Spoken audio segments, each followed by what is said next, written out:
राज्य यांना पुष्पमाला देऊन सन्मानित केले जाते। त्यांचं अथक असं मोलाचं मार्गदर्शन करण्यासाठी या प्रचार सभेमध्ये ते उपस्थित आहेत। आम्हाला त्यांच्या उपस्थितीचा सार्थ अभिमान आहे। बेस्ट ऑफ लक तुमच्या संपूर्ण कार्यकिर्दीला आमच्या सर्वांचा मानाचा दिला। मनपूर्वक स्वागत। यानंतर सोलापूर मतदारसंघाचे उमेदवार धोत्रे साहेब आणि संपूर्ण कार्यकर्ते यांच्या वतीनं हा सन्मान विठ्ठल मूर्ती आणि फुलांनी सन्मानित केले जाते। तुमच्या पुढील कारकिर्दीसाठी वाटचालीसाठी बेस्ट ऑफ लक।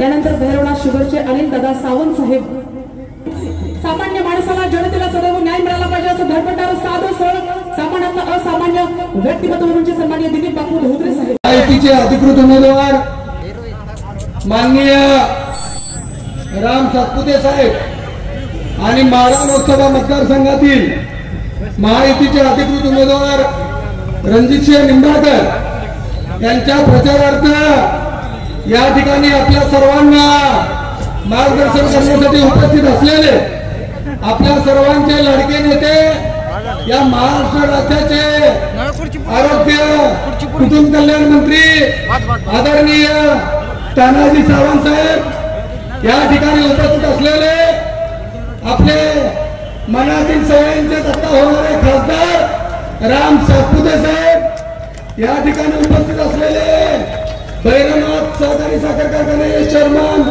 आपले भैरवनाथ शुगरचे संचालक अनिल दादा सावंत, भारतीय जनता पार्टीचे जिल्हा सरचिटणीस आमचे सहकारी मित्र शशिकांतजी चव्हाण, व्यासपीठावर उपस्थित सर्वच महाराष्ट्र नवनिर्माण सेनेचे जिल्हाध्यक्ष, उपजिल्हाध्यक्ष, तालुकाध्यक्ष, सर्व अंगीकृत संघटनांचे पदाधिकारी साहेब, मी जास्त वेळ घेणार नाही कारण वेळ खूप झालाय, तुमचाही वेळ महत्वाचा आहे, तुम्हाला पुढे जायचं आहे।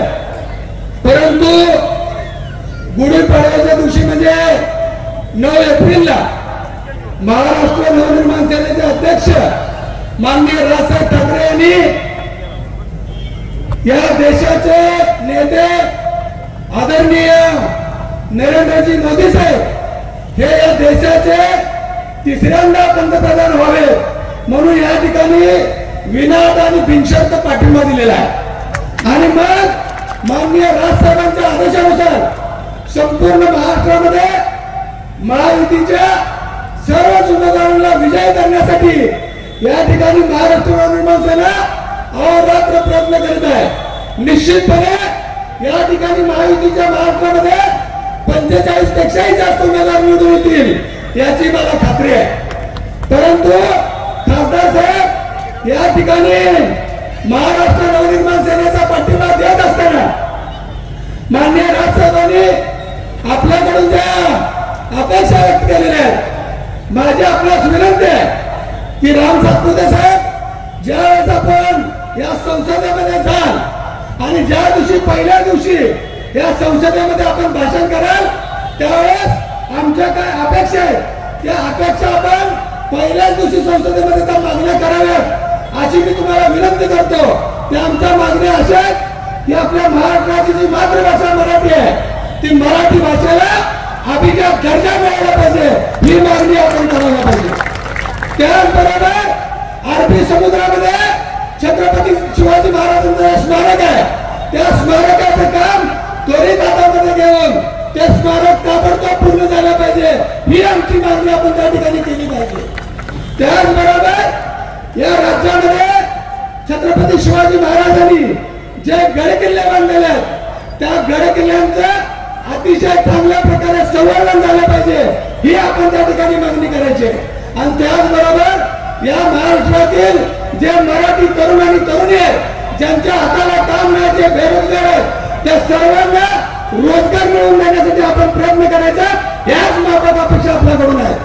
आणि राधा तुमचा विजय या ठिकाणी या सभेच्या माध्यमातून सांगतोय। परवा दिवशी एक मोठ्या नेत्याची सभा झाली, मी त्यांच्याबद्दल काय बोलणार नाही, परंतु या ठिकाणी मी ठामपणे सांगतो की माननीय राम सातपुते साहेब 2 लाखापेक्षाही जास्त मतांनी निवडून येणार आहे। महाराष्ट्र नवनिर्माण सेनेचे नेते, अध्यक्ष राजसाहेबांचे अत्यंत विश्वास दिलीप बापू ठाकरे यांच्या नेतृत्वाखाली